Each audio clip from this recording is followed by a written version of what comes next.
entre la semaine des missions qui vient de s'achever pour l'Église universelle et puis la semaine de mission, la semaine d'évangélisation qui s'ouvre pour le pays d'Alençon, à partir surtout de ce week-end, il est beau de réentendre ces paroles de saint Paul dans l'Épître aux Éphésiens, avec quelque chose qui ne nous viendrait peut-être pas à l'esprit si on demandait quel est le mystère chrétien que nous avons à annoncer. Là, aujourd'hui, Paul est très explicite. Il dit ceci: ce mystère,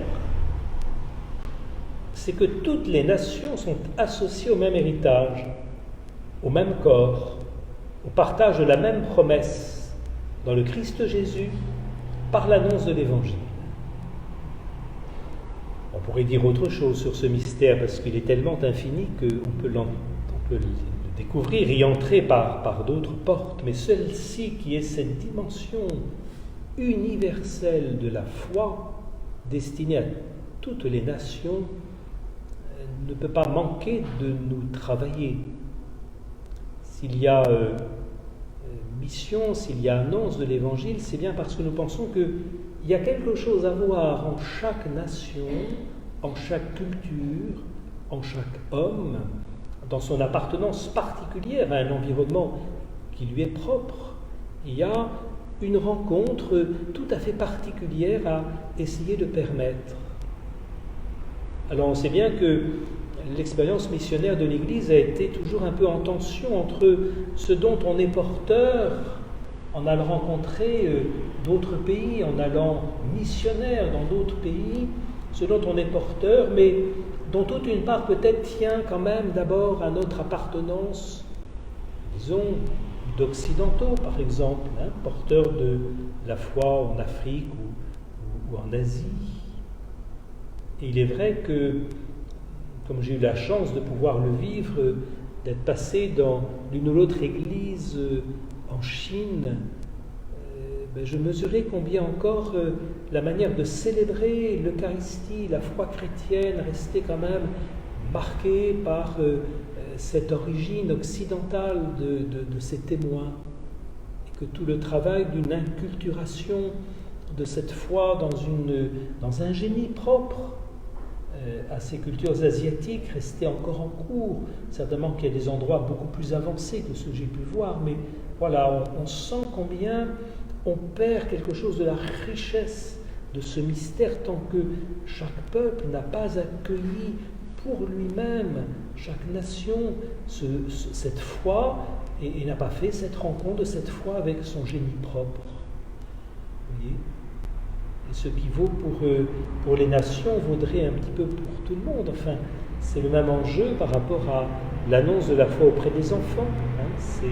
C'est à eux, enfants, de recevoir ce mystère et de pouvoir en exprimer quelque chose. Puisque chacun est associé au même partage, au partage de la même promesse.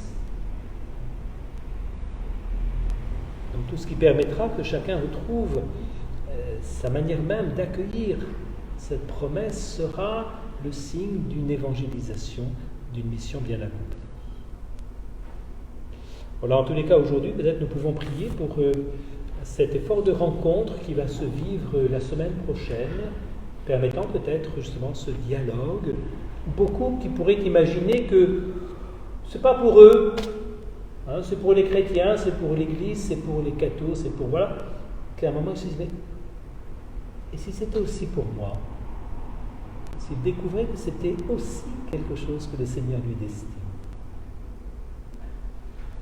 Alors voilà cette petite prière qui nous est confiée tous ces jours pour préparer cette mission que nous pouvons aujourd'hui particulièrement prendre ensemble. Père très bon, béni sois-tu pour la moisson qui grandit partout dans le monde. Avec Jésus ton Fils et avec l'Esprit, tu es à l'œuvre au cœur de ce monde. Multiplie des apôtres qui révéleront ta présence et qui diront que tu es un Père pour tous. Appelle des ouvriers apostoliques qui seront des missionnaires du fond de leur cœur, disponible aux besoins de l'Église, généreux et ardent, plein de foi, d'humilité, totalement désintéressé, vivant pour toi, avec toi et en toi. Ne cherchant en toute chose que à proclamer la bonne nouvelle à ceux qui ne la connaissent pas. Accorde à ses apôtres la patience dans l'épreuve, la joie dans la contradiction, l'amour de la pauvreté et le bonheur d'être à ton service, en défendant la cause des plus faibles et des plus abandonnés. Exauce notre prière, puisque nous te la présentons au nom de ton Fils Jésus, qui vit avec toi et le Saint-Esprit pour les siècles des siècles. Amen.